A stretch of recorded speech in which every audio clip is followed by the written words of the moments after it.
Okay, problem 2. We did a warm-up problem, very similar, if not exactly the same as problem 2a.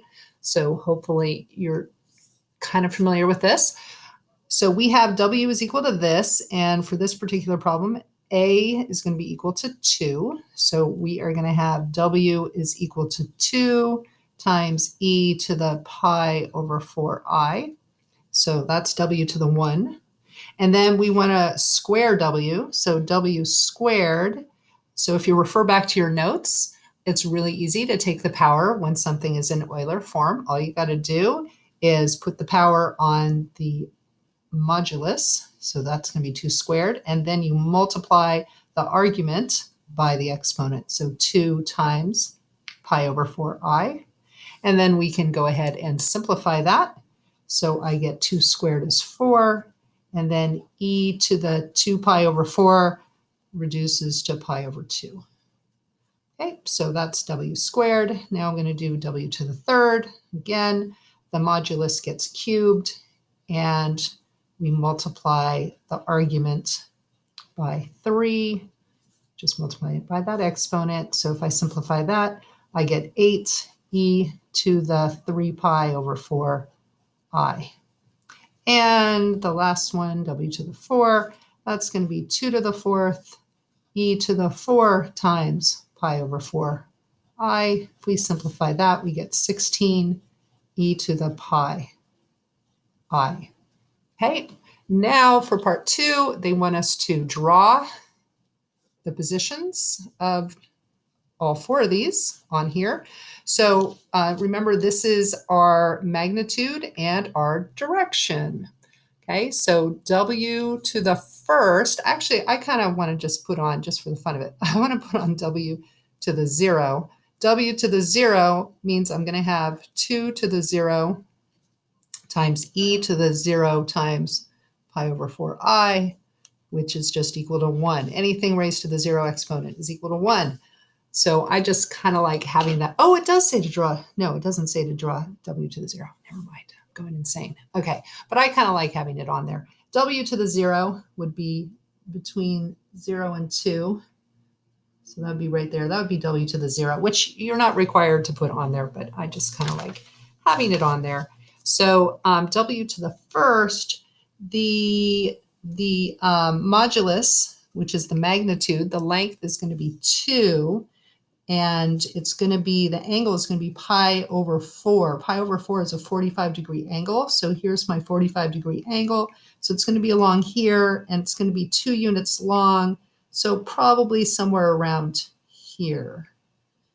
Okay, it's not actually going to go all the way to here, because that would make the length of the hypotenuse longer than 2. Okay, so it's probably somewhere around here. So that's my w to the first, or just w. Okay, the next one is going to have a length of 4, and this one's going to be easier because pi over 2 is 90 degrees, so I can just go straight up. Here is my w squared. There's my w squared. So this would be w to the first. This would be w to the 0, which we were not required, but I just kind of like putting it on there. And then w cubed is 3 pi over 4. 3 pi over 4 is along this diagonal, so 8 going this way, 2, 4, 6, 8, something around here. Again, the side lengths are not going to, it's not going to be at 8 and 8, because 8 squared plus 8 squared, add those together and take the square root, is longer than 8. So it's somewhere around here. So I'm going to, I could actually figure out what the sides would be. I could be more particular, but I'm not going to worry about it. Just want to make sure I'm on the right angle, which is this 45-degree angle, right? Okay, 45 degrees. There we go. So this is w cubed. The next one is going to be 16 e to the pi. Here's e to the pi. My rotation of pi is over here. So 16 would be right here. And notice it's going to be, my magnitude is 16, but my rotation is pi, which takes me over to here. Okay, so it would be 16, and then I'll rotate it around pi degrees. So here it is. Here's my w to the 4th. Okay, so notice If I were to connect these, I'd have a big old spiral.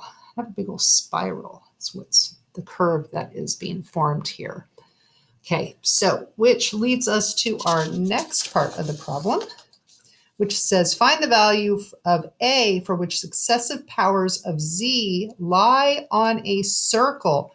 So look what just happened to W. The successive powers of W did not lie on a circle. Why not? So W, as I made more powers of W, they started out with a radius of 1, and then had a radius of 2, and then a radius of 4, and then a radius of 8, and then finally a radius of 16. Therefore, these do not create a circle. If I wanted to create a circle, I would need the radius to stay the same the whole time. I would need the radius to stay the same each time that I took a power of my variable. So what number can I raise to an exponent and have it not change? That would be 1. So that means that I want Z over here, if it's going to have powers of Z that lie on a circle, so if I'm going to have powers of Z that all lie on a circle, this radius is going to have to equal 1. Because when I take powers of that, r squared is still 1. R cubed is 1 to the third, which is still 1. R to the fourth is still 1. So that's the real trick on this, is realizing that, well, there's actually kind of 2 things that you really need to understand here. In order to form a circle, the radius has to stay the same. And the radius is dictated by the modulus, or r. And so I need to pick a number that when I raise it to an exponent, it doesn't change. And that would be 1. You can't have it be equal to 0 because then you won't have a circle, because it'll have no radius, so therefore no circle. Okay, so the modulus is going to have to equal 1. So that's one thing to realize. Okay, so now I'm going to have a big old mess, right? I've got Z is equal to W divided by 2I. W right now is, we know that is A e to the, I've already forgotten, what was it? Pi over 4I. Pi over 4I. There is W, and it's being divided by 2 minus I. Okay, we got a situation here. I basically have 2 complex numbers, but one is in Euler form and the other is in Cartesian form. So if you look back at your notes about operations with complex numbers, if we want to divide them, it was recommended that we change them to polar or Euler form. Well, given this one's already in Euler form, it makes most sense to change this one into Euler form as well. Okay, so we're going to take this and we're going to change it to Euler form. Change it to Euler form so that it matches this one. And then we can divide them, okay? Because we're trying to divide 2 complex numbers. Okay, and that's a 2, not a Z. It's starting to look like a Z. All right, so if I want to change this to Euler form, I could do it on my calculator, or I could do it by hand. So I'm going to try and do it both ways. I'm going to do it by hand. I want to change it. I want to find the modulus. So the modulus is going to be equal to the square root of A squared plus B squared. So 2 squared is 4, negative 1 squared is 1, 4 plus 1 is 5. So that gives me the square root of 5. Hey, that's a nice number. Okay, so we're going to keep that. All right, and then to get the direction is I need to do tan negative 1 of B divided by A. So B is negative 1 because I have negative 1I, and A is equal to 2. Okay, we could also set this up on a diagram. Think about this. 2, negative 1 would be right here. Okay, so here's my 2, here's my negative 1, 2, negative 1. And I'm trying to find this angle right here. So I'm going to use the tangent, the inverse tangent of negative 1 over 2. Put that into my handy dandy calculator. Inverse tan of negative 1 divided by 2. And it gives me negative 0.434. And then remember what happened in class on a warm-up. We did a warm-up where the angle was actually, the point was over here, but it gave it to me as over here. But in this case, I'm okay because my point is in this quadrant and negative 0.434 is turning counterclockwise a small amount. So I'm okay. I don't have to add pi to this. I'm okay as it is. All right, so now I can write this in Euler form. So 2 minus I in Euler form would be root 5 e to the negative 0.434 I. And I just realized I'm starting to run out of room here. So let me move this out of my way. We've already realized that we want our modulus to be equal to 1. Okay, so back to my z. So my z, I still have my a, e to the pi over 4i, and it's going to be divided by, now 2 minus I can write as square root of 5, e to the negative 0.434i. And I actually could check this on my graphing calculator also. I can do 2 minus I and change it to polar form. And it'll actually give it to me in Euler form. So it tells me it's 2.24 times e to the negative 4.34. Ah, see? So that part matches. But this says 2.24. So let's check the square root of 5.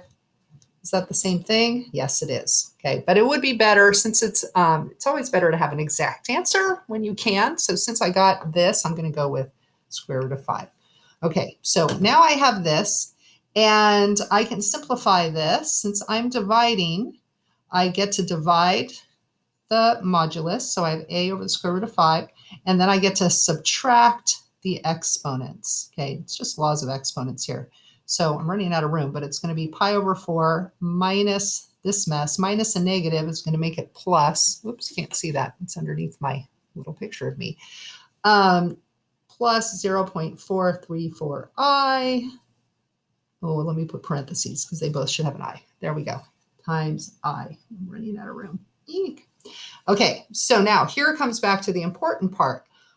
All that matters for it to form a circle is that we need the modulus or the radius of our circle to always equal 1.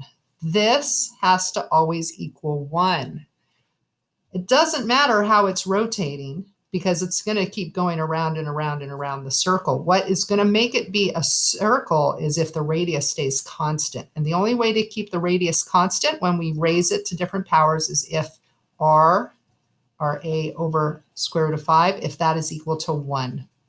So we want the modulus to be equal to 1. So in order to do that, I'm going to multiply both sides by the square root of 5. And I get a is equal to the square root of 5. Because the square root of 5 divided by the square root of 5 is 1. Ding, ding, ding, ding. So find the value of a for which successive powers of z lie on a circle. Bam. A has to equal the square root of 5. If you had written a has to equal, what did I get off the calculator? 2.24. I imagine the IB would probably give you credit for that as well.